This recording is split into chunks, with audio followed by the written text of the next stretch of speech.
Hi and welcome back to Warframe. So if you haven't seen it, I'll put a link here for the quest, the new strange quest. That is how you get the parts for Chroma. Now once you've got them, you will need to build a vault helmet as well. It needs an ember helmet, a frost chassis, a saryn systems and a vault helmet. Pre-built them 4 parts to build Chroma. But once you've got the parts and you've built them, it's 3 days. It's not going to cost any Oracle cells or anything. It does have a one build that requires, what was it, 2 Argon crystals? But we'll set this off, because it's going to take 3 long days. And I'm not rushing that. I have rushed the other parts, but I will not rush that. Probably my favourite thing about this has to be the fact that I just logged in knowing that this should be done, came down the ramp and there it is. Got a lot of messages about this. People were telling me to rush this, but I didn't. I let him build because I rushed all of his parts. I'll either do one or the other. I won't rush all of it, so I'll either rush the parts, then let the actual frame build, or I'll rush the actual 3-day build but let the parts build. It just, I don't know, I'm weird like that. But there he is, Chroma. Starts life with 100 shields, 150, 350 armor. Health and shields are pretty low, 100 a pop, 150 on the power, but 350 armor makes him a hard ass, to be honest. Comes with a dash and a V polarity and a V aura that will be going pretty early. I'm going to swap that for a dash probably. The big thing about this frame though, more than anything else, is the elemental stuff. Now each element, there's only 4, doesn't do any of that corrosive or stuff, or so I've heard anyway. Whatever the energy colour is the element that will be equipped to him. So obviously orange is fire. If you were to stick blue on, it will obviously become electricity. If you go for green, I am sticking to the normal colour palette here because this is one everybody has. Green is poison, and that's pretty much it. I don't think ice is here. Nope, ice is there if you go to white, but it actually shows you what the element is there. So if you were to go for yellow, still a shade of green, so it's still going to give you toxin. What if we go for red? That's probably fire because it's a shade of orange. Yeah. Just out of complete and utter curiosity, what if we went for purple? Purple is electric. So that's it. You can only choose one of the 4 colours. It will come up there to tell you which element you've actually got equipped. Chroma's first ability is pretty cool. You basically spit fire, which is cool. Obviously, depending on which element you have equipped, depends what element you'll be spitting. So it won't always be fire, it could be ice, or spitting toxin, or spitting electricity. So even though it's cool, you do walk slower, and you will also, you don't have a weapon in your hand. You put it away to spit at people. But you can move when using it, so it is pretty cool. The second ability, Elemental Ward, is basically a team buffing ability. I think I've got the second ability right, yes.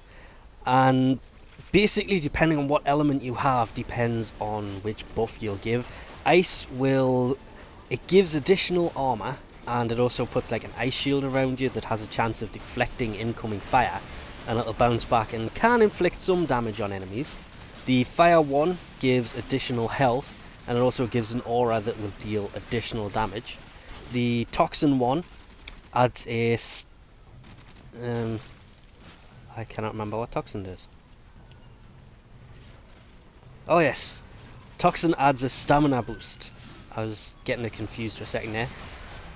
But it also has a chance to poison enemies. This is the effect you give to your allies because it's the team buff thing.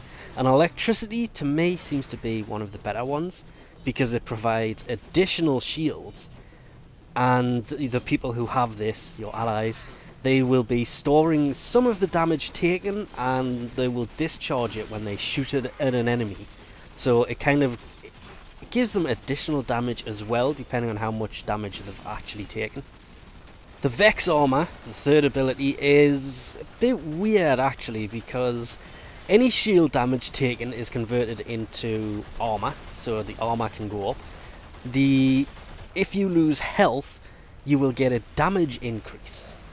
So activating it before taking a lot of damage will be useful, but it's a really weird ability. It helps because the armor going up. I mean, with the armor mod, this guy's got over 700 armor, so increasing that armor should make you really tough to kill. But the percentages it goes up by can vary. I've heard it can go up to, it's either 650 or 700-ish extra damage, or 700% extra damage. But the health one doesn't really go up that high, so working out the exact figures just basically depends on which mods you've got installed. Then there is the last ability, is Uber. This one, Effigy I think it was called, and this one's cool. What happens is you basically shed your skin and it becomes like a decoy it can cause like a stun effect to stutter enemies, and it also shoots what you would basically call your first ability, because it'll sit there shooting fire and dealing damage. It does have a health bar, so it will get killed. The biggest problem with it is after casting it, it will drain your power. So Streamline and Fleeting Expertise would go really well on this character for this ability.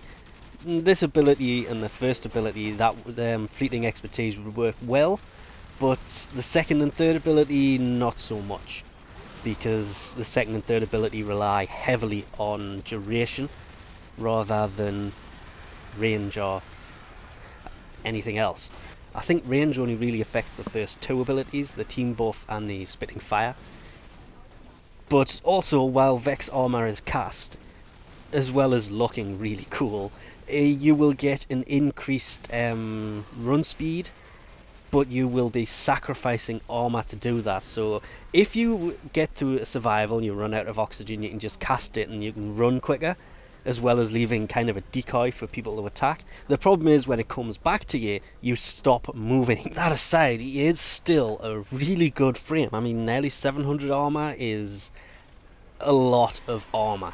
Considering there's frost parts in there, I was expecting him to have a lot of armor. Starting at 350 was nuts. All of his powers are affected by Intensify. Was it? Duration only goes for the team buff and the Vex Armor, and range is again just the team buff and the first ability. So personally, I'm really tempted on going for the efficiency build. Mesa's, I cannot remember what people referred to it as, but Mesa goes good with the Fleeting Expertise build as well. But the Fleeting Expertise will be great for the first and last ability, but I have found myself using the team buff a lot, especially while farming for Volt Prime stuff, because he just came out and was basically casting the team buff using the ice constantly to give people extra shields, and it worked really well. Problem was I did have a duration mod in there, so it lasted long enough, but I didn't have stretch or intensify, so I was letting the side down a bit, but I was also leveling him again at the same time. You could definitely do with at least 2 or 3 formers. I've worked it out as 4. Changes aura to a dash for energy siphon, 2 Ds for health and shields, and I'm tempted on putting another dash in for Fleeting Expertise, because I'll probably do the 2 builds, but I'll have them on separate tabs, one on A, one on B, because I can see this becoming a very popular frame. That, and for those who haven't actually noticed, there is a huge touch of Rhino here, especially the fact that if you look, he's got a codpiece. And Rhino is the only one who had a cod. It's a smaller one, a more subtle one, but it's still there. This is a week later than most other people have managed to get theirs up, because I let them build. I've been using them to farm for Volt Prime stuff, the Odonta Prime stuff as well. Actually looking forward to them finishing, because both of them are building right now. Finally glad to have them done and out the way. So we'll leave this off here for now. Thanks for watching, and I'll catch you next time.